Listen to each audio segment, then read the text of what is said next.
Welcome to the course on digital system design. In this lecture, we will look at counters, or more specifically, we will concentrate on the asynchronous counters, also called as the ripple counter. In the previous lectures, we looked at registers. Registers can be used to store some binary bit patterns.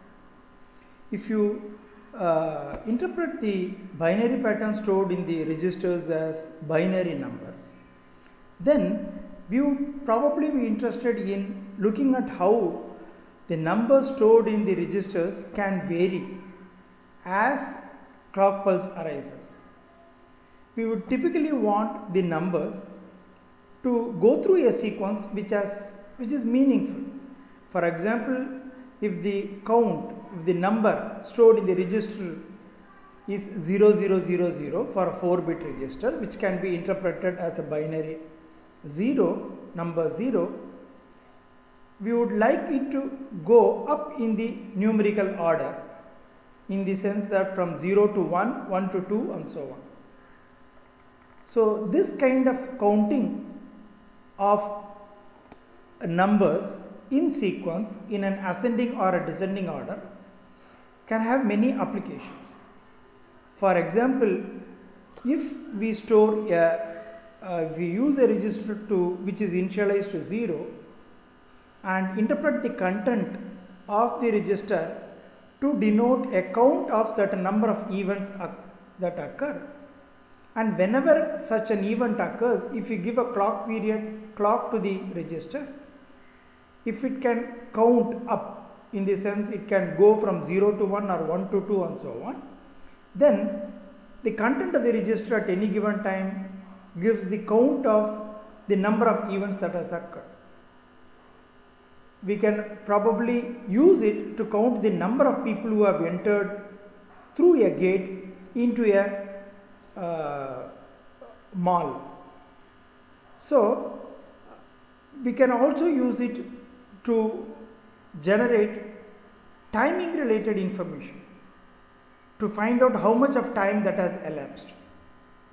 Suppose we use a register to hold a count and give 1 megahertz clock to control it, then the clock period will be the inverse of the frequency and it will be 1 microsecond.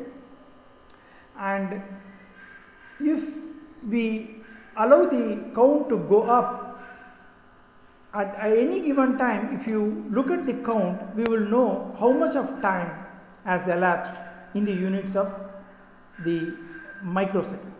So time intervals can be measured. If you want to periodically give a control to control a process plant, then such timers would be of much useful. So for all those applications, counters are the building blocks. There are basically two types of counters. One are called as the asynchronous counters, also called as the ripple counters. Another come under the category of synchronous counters. Well, the distinction between asynchronous and synchronous counters are as follows. In the case of the synchronous counters, all the flip-flops that are used in the registers which hold the count, they all get the same clock, and therefore they all make transitions at the same time. So the transitions are synchronous in nature. So they are synchronous circuit, and therefore the counters are synchronous counters. Now, but as the count progresses, different flip-flops which stores different bits in the count have to change at different point of time. For example, consider a 3-bit counter which has to go through a count sequence of 0, 1, 2, 3, 4 and so on. The corresponding binary number through which we have to go through are 000, 001, 010 and so on. Well, if you look at this, when we move from a count 3011 to the count 4, which is 100, all the flip-flops, 3 flip-flops have to change. Whereas if you go from a case of 4 to 5, 100 to 101, only the least significant flip-flop has to change while the other two flip-flops don't change. So we have to find out, as we move up or down in the sequence of counts, when a given flip-flop has to change. So in the case of synchronous counter, what we do is we give the same clock to all the flip-flops, but decide the input values to be given to the flip-flops in an appropriate manner that decides when they will change.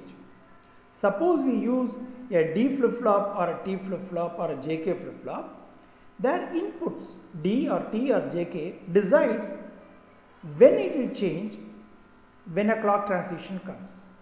By controlling the input given to the flip-flops, we let different flip-flops in the synchronous counter based design to change, whereas the clock that is given is the same. So every time clock transition comes, the flip-flop has to change its value based on the input. In the case of asynchronous counter, we usually operate all the flip-flops in the toggle mode, in the sense that all our will be changing all the time provided a clock transition comes. Again, as the count changes, only certain bits have to change, certain other bits have to remain constant.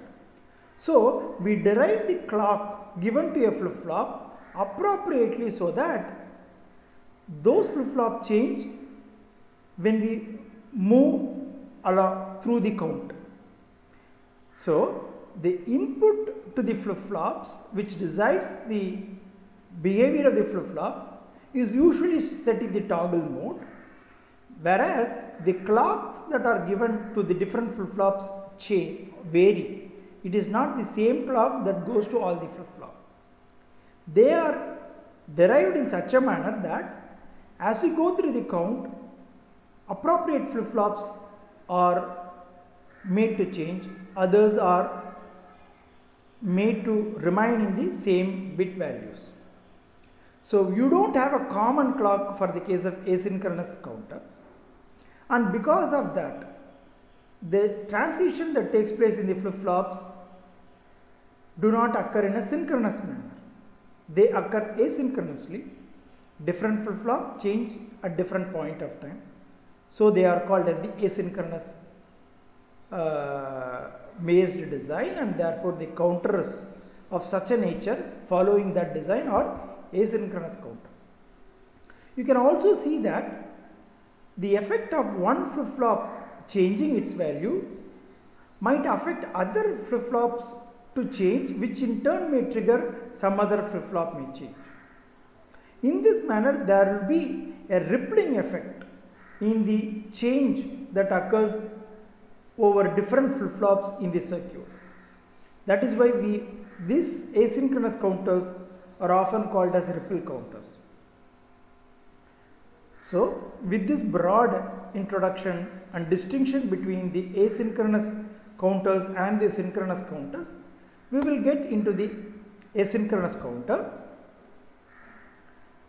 A clear distinction between the asynchronous and synchronous counter will become clear when we discuss some example in both cases. First, we will look at the asynchronous counter or the binary counter. Let us take an example where we want the number, a 4-bit number, to be stored in a register, and we have to go through a sequence of numbers from 0, 1, 2 onwards all the way up to 15, and then come back or wrap around to 0 and go back in this sequence forever. So we can call it as the modulo 16 counter, because we go through the sequence of 0, 1, 2, 3 to 15, again 0, 1, 2, 3 and so on. Again, if you look at this the count value, it goes up once every clock period in their numerical value, that is 0 to 1, 1 to 2 and so on. So we call this as the up counter. So it is an asynchronous counter and it is a binary counter because we go through the binary numbers, and it's an up counter because we go up in the numerical order, and it is a 4-bit counter. So we have to employ 4 flip-flops, obviously, because we need one flip-flop to store 1 bit. There are 4 bits that are involved if you want 16, that is a number with 16 possible variations to be stored. So we employ 4 flip-flops. Then if you look at the way we want the count to progress, we can come up with a truth table or a state table to be more specific, that represents, if you interpret the count that is stored in the register to denote the state of the counter or the circuit, sequential circuit, we can find out to what next state it has to go or progress when the clock comes.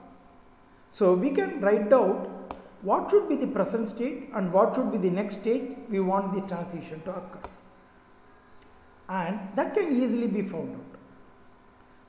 See, if what we want is that we want the count to go up in sequence, suppose we use 4 bits denoted as Q0, Q1, Q2 and Q3, where Q0 is the least significant bit and Q3 is the most significant bit. To begin with, the values of Q3, Q2, Q1 and Q0 should be 0001, 0000, with representing the number 0 in the first clock period, and then it has to go to 0001 and so on, all the way up to 1111, and then it has to wrap around, come back to 0000. This is how we want the count to progress. So if you interpret the bits stored in the Q register to denote the state, when the present state is 0000, we have to go to the next state that denotes the next number, which is 1, which is 0001. So for the present state 0000, we want the next state to be 0001, and treating this state 0001 to be the present state in the second clock period, its next state would be the state representing 2 or 0010, and then we move to 3 or 11 and so on. So we have come up with the present state and the given next state, and this is how we want the transition to occur. Well, now what we do in the case of the asynchronous mode of design, all these 4 flip-flops are operated in the toggle condition or toggle mode. So we could have used 4 T flip-flops, but in this design what we do is we use D flip-flops but operate it in the toggle mode. How?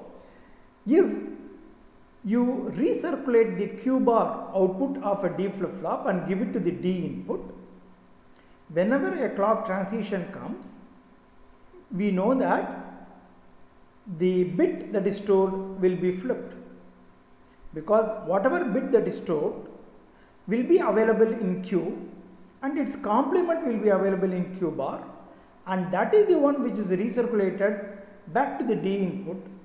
So when the clock transition comes, the complement of whatever bit that is stored in the flip-flops will be stored. So which means it will toggle. So you would see that there are 4 D flip-flops all operated in the toggle condition. So this flip-flops, we will call it as the Q0 flip-flop because its output is taken out and denoted as Q0. The next flip-flop is called as the Q1 flip-flop, its output is denoted as Q1. Then we have the Q2 flip-flop and Q3 flip-flop. Now, because all these flip-flops are in toggle mode, whenever a clock transition comes, they will toggle. But we know that when we progress from one state to another state, say from this condition 5, number 5 to number 6, certain flip-flop change, some of them don't change. The two least significant bits change, while the other two most significant do not change. But they are all in the toggle mode. So to enable this, we have to manipulate the clock that is given to these flip-flop. The clock should be given to a flip-flop only when it is in a state such that when it goes to the next state, if the bit changes, then we have to let it toggle. Otherwise, not. In such a manner, the clock has to be derived. So, for that, we will look at the least significant bit and the corresponding flip-flop denoted by Q0. As we move up in the count from 0 to 15 and so on, if you carefully look at the Q0 bit, we will see that all the time it changes. From one count to the next successive count, it changes. It goes from 0, 1, 0, 1 and so on. Because that is the LSB, when the count changes, the LSB always changes. Therefore, we know that Q0 flip-flop has to change all the time. Now, we have operating the Q0 in the toggle mode. So, we want it to toggle all the time.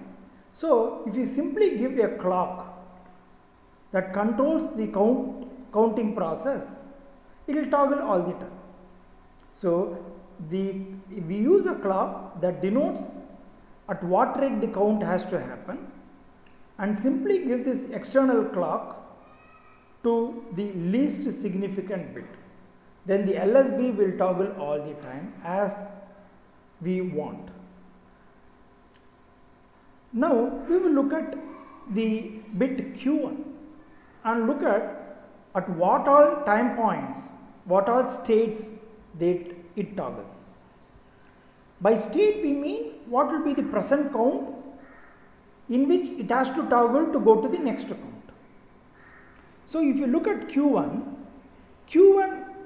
in the first two count, it remains 0, then it changes to 1 and remains at 1 for the next two count, and changes to 0 and remains there for the next two count and so on. So, you would see that unlike Q0 which changes in every clock period, Q1 will change not in every clock period but in alternate clock periods. That is one interpretation. Another interpretation is but we have to derive it using a signal that is available in the circuit. We cannot give one more clock at half the frequency for it, because number of external clocks cannot be used. That will be expensive and it is not desirable. So, we have to derive some clock from the existing circuitry and give it to the Q1 flip-flop. So, if you look at it, what is the candidate that can act as a clock which can be given to the Q1 flip-flop? So, that clock should be such that when Q1 has to change, there has to be a transition. And also, when Q1, we can either operate it in the positive edge-triggered mode or a negative edge-triggered mode. If you consider Q0 to be a candidate, you would see that when Q1 has to change from 0 to 1, that is from the count 1 to the count 2, we see that Q1 has a transition but that transition is from 1 to 0. Okay. Similarly, there is a transition. If you use Q0 as a clock to this one, then Q0 changes in every clock period, but only when Q1 has to change, then you would see that Q0 changes from 1 to 0, which means that whenever Q1 has to change, if you connect Q0 as a clock to a negative edge and operate Q1 in a negative edge triggered manner, then the transition, the right transition will take place. So here we have used a negative edge triggered flip flop to act as Q1. So only when there is a 1 to 0 transition, Q1 will change. And you look at this count sequence. So Q0 is connected as the clock to the Q1 flip flop. Q0 changes in every clock period, but a 0 to 1 transition in Q0 is a positive edge, and that will not make Q1 to change. Whereas a 1 to 0 transition in Q0 is a negative edge, and that is when Q1 is changing. So it is very convenient for us to therefore operate Q1 as a negative edge triggered flip flop and use Q0 to be its clock. If you again look at it, at this point, from the number count 2 to count 3, there is a positive edge in Q0, and that will not make Q1 to change because it is a negative edge triggered flip flop. And a 1 to 0 transition in Q0 is a negative edge, and correspondingly the Q1 is also changing. So this happens all the time. So when there is a negative or a 1 to 0 transition in Q0, then only Q1 is changing. For a 0-1 transition, there is no change, and this happens throughout. So here also a 1 to 0 transition means Q1 is changing. So by operating Q1 as a negative edge triggered flip flop and use Q0 as its clock will make Q1 to change at the appropriate or the desired state. Now come to Q2. If you look Q2, it remains at the same bit value for 4 clock periods and then change to a different bit period for 4 more clock periods and so on. The changes in Q2 is twice as infrequent as the changes in Q1 and so on. Then again, if you want to use Q1 as the clock to the Q2 flip flop, again if you operate Q2 as a negative edge triggered flip flop, then whenever Q1 there is a negative edge in Q1. What do you mean by that? 1 to 0 transition in Q1, then Q2 will change. You would see that this is appropriate, as if you look at this one, for the first 4 counts, Q2 is not changing. Here Q1 is also not changing from the count 0 to 1, and from the count 1 to 2, Q1 is changing, but this is a positive edge. From 2 to 3 also Q1 is not changing, and from the count 3 0 0 1 1 to the count 4 0 1 0 0, Q1 is changing, and the change is 1 to 0, which is a negative edge, and that will make Q2 to change, and there is indeed a change in the desired change is being achieved. Similarly, if you look at Q2, again changes only when you move from count 7 to count 8, and at this time we can see that there will be a negative edge in Q1, and only at this time it will come, not in any other state or count. Here also we will see that Q2 changes and there will be a negative edge in Q1. So there is no negative edge at any other point in between those points at which Q2 changes. If you look at this one, the last one, then here also there is a 1 to 0 transition in Q1 and therefore Q2 changes. So, to operate this register as a up counter in an asynchronous manner, for the Q2 flip flop we can operate it in an edge trigger as use an edge triggered T flip flop and use Q1 as its clock. Finally, if you look at Q3 we can again realize it by operating Q3 as a negative edge triggered flip flop using Q2 as the clock. So, if you look at Q2 remains constant. There is no need for Q3 to change until the count becomes 7. You would see that Q2, how it behaves, Q2 is not changing in the first 4 counts, then it changes, but the change is 0 to 1, which will not trigger Q3 to change. When Q2 changes from 1 to 0, there is a negative edge and that will trigger Q3. Then as you go through the Q2's count, Q2 value, such a negative edge will only come when we reach the count 15.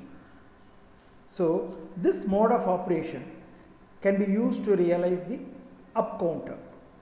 It is asynchronous because we use different clocks to control different flip flops, but all flip flops input values, okay, are fixed and they do not change. They are all in the toggle mode, that is the D input is always the recirculated complement bit that is stored in the flip flop. We can also, and because a change, if you look at this last count 1111, when a clock comes, the bit Q0 will change from 1 to 0, and that is a negative transition, as a result of which Q1 also makes a transition from 1 to 0, which again triggers Q2 to change 1 to 0, which again triggers Q3 to change. So, when we go from the last count from 15 to 0, a transition in clock will trigger a transition in Q1, which will in turn trigger a transition in Q2 and then Q3. We see that there is a rippling effect, that is a transition in the first Q0 flip flop ripples through the different stages affecting one by one. That is why we call it as the ripple counter. Finally, we will look at the timing diagram for this counter and we can get a beautiful interpretation of how the transition occurs and how different counts are stored at different clock periods in this counter. So, this is the timing diagram which is represented with respect to a clock that is given to this counter. The horizontal axis is the time axis, but divided in terms of the clock period of this clock. So, because these flip flops are operated in edge triggered mode, we will look at this clock period to start when a negative edge comes. So, whenever these negative edges we have put an arrow mark, because only during this arrow marked edges the transition will occur. The other edge, being a positive edge, will not cause any transitions. So, let us say all the flip flops are being cleared to begin with. So, Q0, Q1, Q2, Q3 are all 0, 0, 0, 0. Note that Q0 is the LSB, Q3 is the MSB. Now, when the first clock transition comes, Q0 toggles, it becomes 1, and this is a 0 to 1 transition that will have no effect on Q1. In the next, when Q0 again toggles back to 0, So if you look at Q naught, this is the negative edge at the Q naught, and this is when Q1 will change from 0 to 1. So if you look at what all points in Q naught, if you interpret Q naught to be a clock, when negative edges occur in the Q naught clock, you would see that it occurs at this point, this point, this point, and so on. So for every two negative edges occurring in the master clock, there will be only one negative edge occurring in Q naught. So you will see that so the frequency at which negative edges occur in Q naught is one half of the frequency at which negative edges occur in the master clock.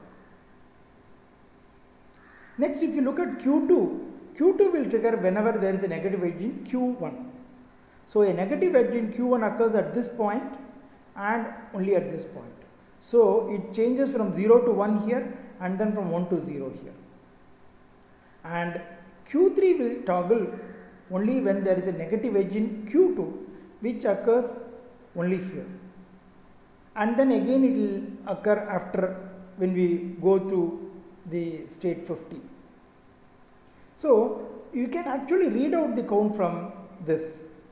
You have to actually see this represents a 0, whereas this represents a 1. So when there is a dash, if you read out accordingly and treat Q0 to be in LSB and Q3 to be MSB, so there is a bit 0, 0, 0, 0 at the first clock period, then it becomes 0. So this is 0 because Q3 is 0 here, Q2 is 0, Q1 is 0, and this is 1.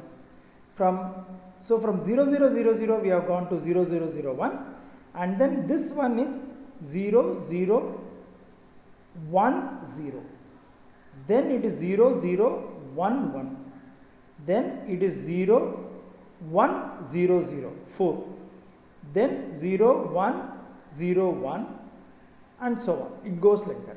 So we would see that the different counts emerge as we move through. The most important aspect before we leave this slide is that if you interpret Q0, Q1, Q2, Q3 as different clocks, then the frequency of the Q0 is one half of the frequency of the master clock, and Q1 has a frequency which is 1/4 of that of the master clock, Q2 has a frequency which is 1/8 of the master clock, and Q3's frequency is 1/16 of that of the master clock. So this circuit can also be used as a frequency divider. We can get clocks of lower and lower frequencies or larger and larger clock periods. The next thing we are going to look at is, instead of having a counter that counts up, we would like to have a counter which counts down.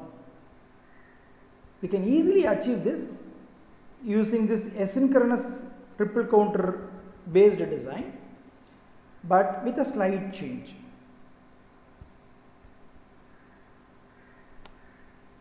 So here we have a counter which is again a binary counter, a ripple counter, asynchronous design, but only thing is it counts down. So as usual, let us have 4 T flip-flops, each flip-flop being realized using a D flip-flop, and let's look at the condition under which the flip-flops has to change, and we will appropriately find out a clock for each of the flip-flop and use it to control that. Again, at various clock periods starting from the count 1111, as we count down, what are the counts to which we reach, and we will interpret each count as a state, and from a given state to what should be the next state or next count we have to go, and what flip-flops change during that time, and whether the appropriate clock given to it make that change to happen. So the count to begin with is 1111, then we have to go down to triple one zeros, then 1101. So 15, 14, 13, 12 and goes like that. So this is 8, sorry, this is 8, this is 7, 6, all the way up to 1, 0 and then 50. So this is how the count has to progress down in the numerical order. So now we can see that how should Q0 be controlled if it is in the toggle mode. All the flip-flops are in the toggle mode all the time. So Q0 has to toggle all the time.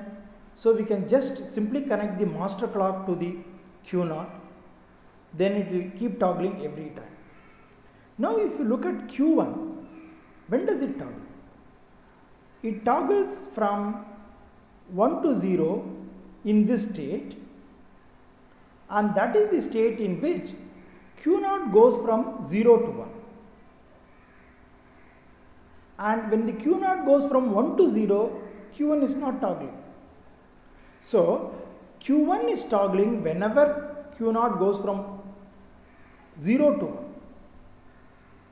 So if we use Q0 as a clock to the Q1, but if you operate Q1 as a positive edge triggered flip-flop, then we will achieve the sequence of counting that we are looking for. So Q1 is operated as a positive edge triggered, and when we use, if Q1 is being used as the clock for Q0 is being used as a clock for Q1, we will see that Q0 change from 1 to 0, this is a negative edge, and there is a positive edge 0 to 1 here, and that is when Q1 is changing. Again a positive edge, that is 0 to 1 transition in Q0 occurs, and Q1 has to change. Here again 0 to 1 transition, Q1 changes. Here again there is a change. There is a change here, and here there is a change and goes like that. So this is how we can let Q1 to change. If you look at Q2, Q2 changes at certain states or count, and whenever it changes, we can see that incidentally Q1 change goes from 0 to 1. So this is where Q1 goes from 0 to 1. In no other these conditions that such a thing happens. When it goes from 0 to 1, Q2 has to change. So we can use Q1 as the clock for Q2 and operate Q2 as a positive edge triggered flip-flop. So the next change happens here at Q2, and again Q1 changes from 0 to 1. Here again the transition in Q2 can be triggered using a 0 to 1 change in Q1. So Q2 is operated in as a positive edge triggered flip-flop, and we use Q1 for that. Finally, to control Q3, we can operate it in the positive edge triggered mode and use Q2 for that. So there is a transition in Q3 here, and Q2 goes from 0 to 1 at those time points here as well as the last. Again there will be a rippling effect at various time points. So you can see that here again there will be some rippling effect that will happen at these things. We go from the count 8 to 9, all flip-flop changes. Okay, there will be a rippling effect, and so. Now we have come up with a binary counter, up or down, and asynchronous counter or the ripple counter. Suppose we are interested in only counting up to a certain fixed number, not all the way up to 16, although we have 4 flip-flops. How do we achieve that? More often the count may be used to denote a decimal number. So if you interpret the count to be a decimal number, then we should not let hexadecimal numbers to occur. As soon as the count becomes 9, we have to bring it back to 0. And we can interpret the count as a BCD number and make use of it. So if you want to design a BCD ripple counter, how can we make that happen?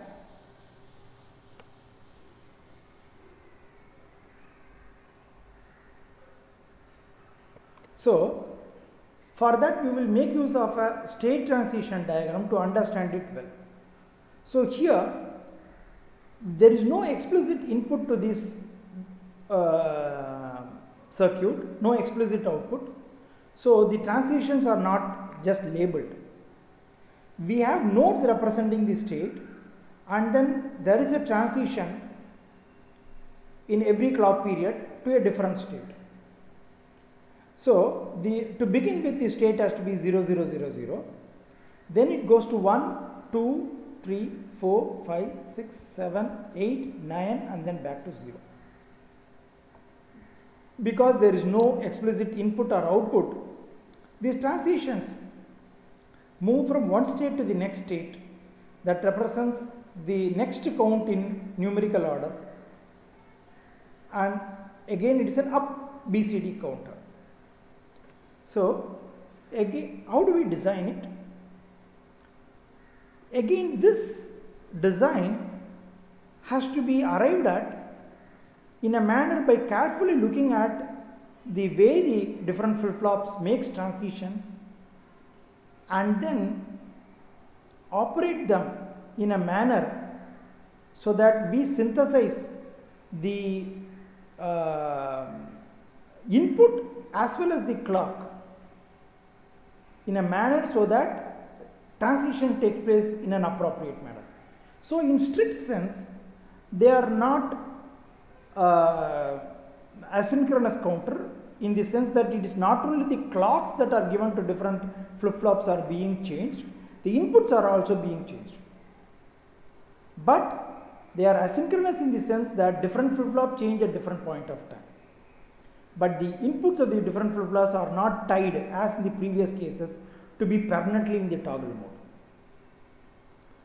So here if you look at it, so the input, these are the different counts to which we want to go through.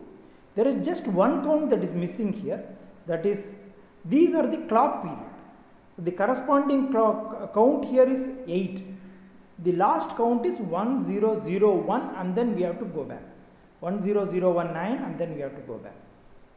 So if you look at the LSB here, it goes from 0 to 1, 1 to 0, 0 to 1, and so on. Here also it goes correctly. So it toggles all the time as we go through this repeatedly. So we can simply use it in the toggle mode and give the master clock to make the count happen. That will make Q0 to toggle in the correct manner.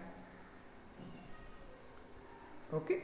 Now if you look at the next bit Q1, see what happens here is the difference between a BCD counter and up binary ripple counter 4-bit is that abruptly at the count 1001 we go to 0000.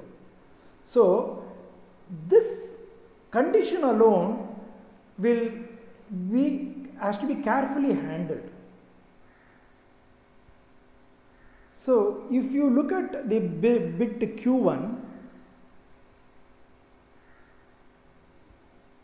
you would see that it has to, we can actually make use of Q0 to make the transition occurs.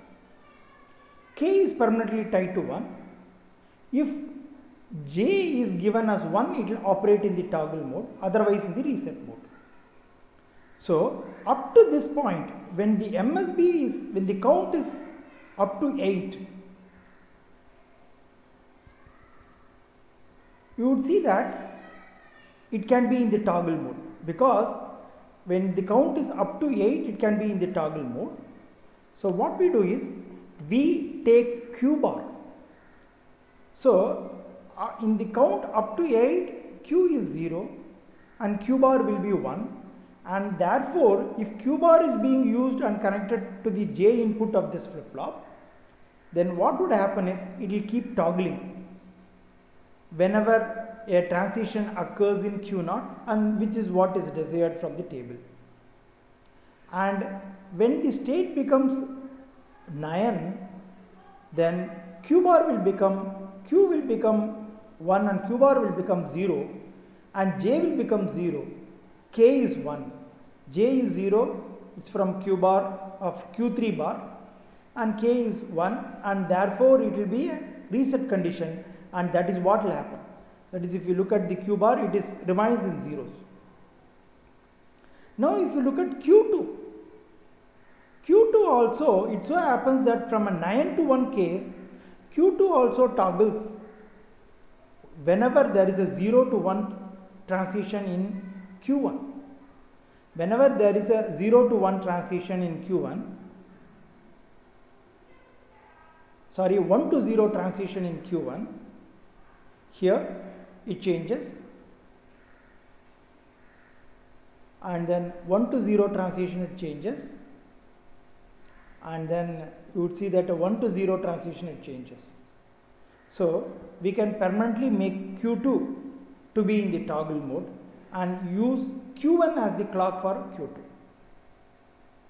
And finally, how do we operate Q3? So Q3, if you look at, so if K is equal to 1 and J is equal to 0, then it will be a reset condition. So in all the states up to 8, we can put it in the reset mode. It will always reset to 0. But when you go from 8 to 9, we have to make Q3 to toggle, and this is the case where what will happen is there will be an 1-1 condition in Q2 and Q1. So if you take Q2 and also Q1, there will be, both of them will be 1, and J is also made as 1. So J is 1, K is 1, it will be a toggle provided a clock transition comes, a negative edge comes, or a 1 to 0 comes. So here is where if you use Q0 as the clock for Q3, a negative edge comes and Q2 is 1, Q1 is 1, and therefore Q3 will change. So this can be made possible. So this is a design which is not a systematic design. We have used some tricks in arriving at an appropriate clock and the input condition which will make this happen. Number 1. Number 2 is that the asynchronous designs is not a good way of designing, because different flip flops change at different time. So these counters are not frequent or not a favored one in the design, although these are a way of designing counters. A better way of designing counters is to go in for the synchronous counters, and that is what we will look at it in the next lecture onwards. Thank you.